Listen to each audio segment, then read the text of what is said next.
If you remember or heard about the so-called hippie movement in the 60s, Philadelphia has a San Francisco-born hipster who has maintained that genre on FM radio here for a third of a century.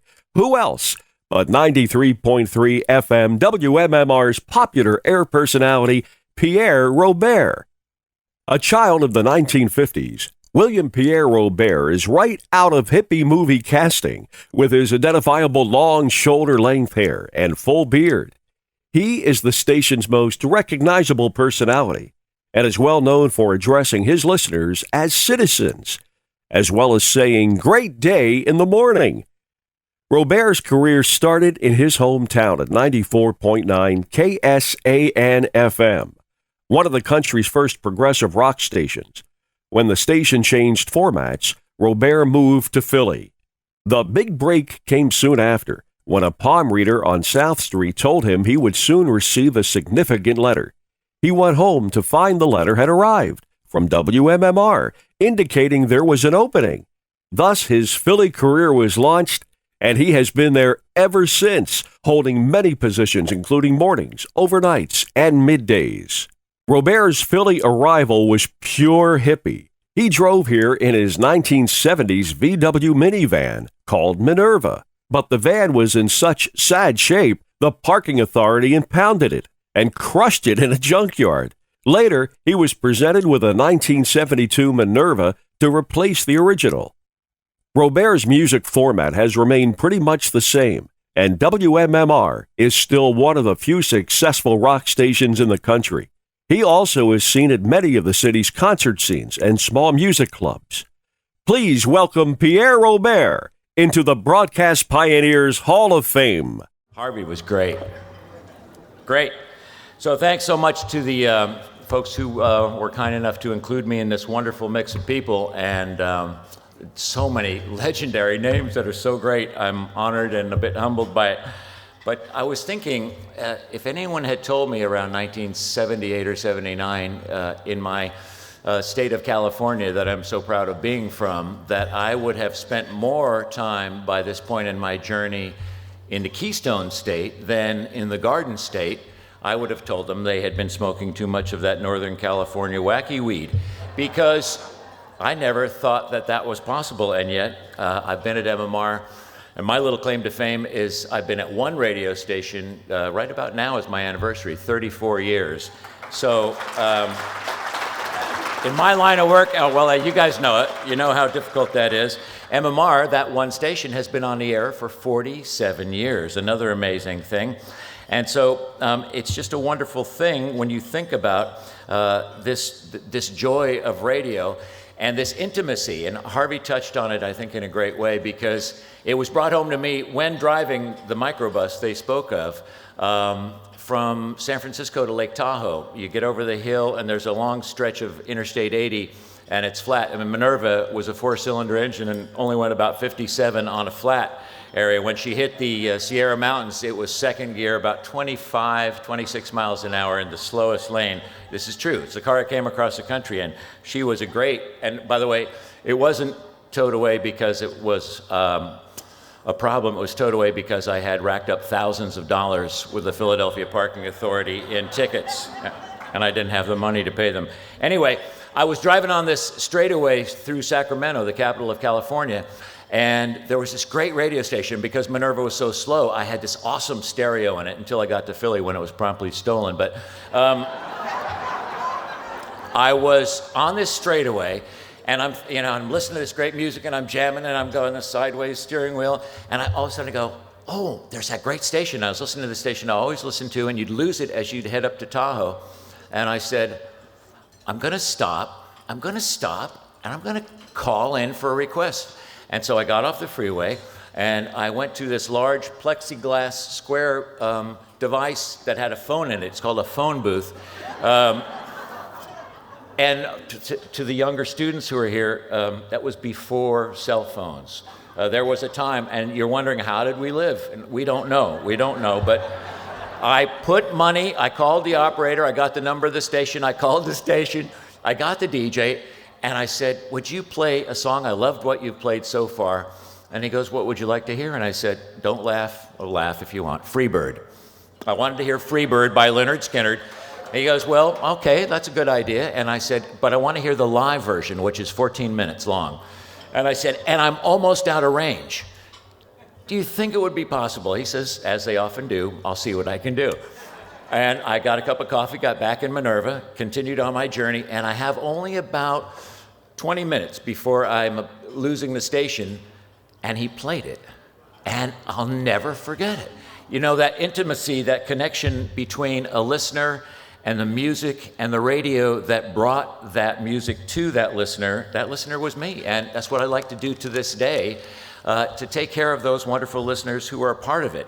And I think what makes it so cool is staying in the present. MMR is a great place because we've got this rich musical history, having started in 1968.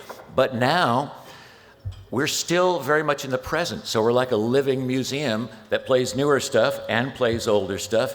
And that is the way we celebrate music because it's so powerful. So whether it's the Struts or the Stones, whether it's Royal Blood or the Red Hot Chili Peppers, whether it's Muse or Metallica, these bands all have a place. And musicians don't know any boundaries. Or, you know, when you hear formats described, well, that's classic rock. Well, that's alternative rock. Oh, that's oldies. That's newies. That's hard rock. It's all music. And when you see people like Dave Grohl from the Foo Fighters, who does he want to play with? Paul McCartney of the Beatles. When you see these legendary teaming, for example, Don Henley of the Eagles has this great new album, country flavored, and who did he ask to sing on it, in addition to Merle Haggard, but Mick Jagger? And Mick Jagger agreed and sang on it. You know, it's that kind of spirit that you see these kinds of performers and you get this connection. You know, last summer, I saw the Rolling Stones. Jackie and I went out to Pittsburgh, saw the Rolling Stones. Mick Jagger is 71, and he's playing like he's never played before. The Stones sounded absolutely great. A month later, I went to Atlantic City, and I saw Tony Bennett, who's 89, and Lady Gaga. And they were magnificent. You see, it's this overall connection. It's this intimacy. It's this wonderful thing that keeps people together. And in terms of people being passionate about it, Harvey again touched on both of these gentlemen, but they are my heroes in addition to the long list of wonderful people who've been inducted previously. That would be Sid Mark, and that would be Jerry Blavat.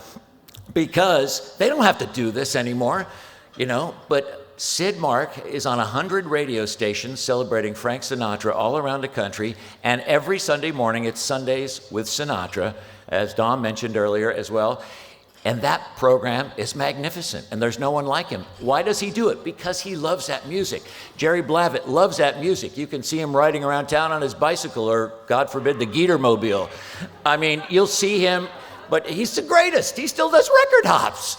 You know, he's still got memories at Margate's. They don't stop, and we don't have to stop, and broadcasting doesn't have to stop. There are no boundaries, either in the music or in those who connect people to the music.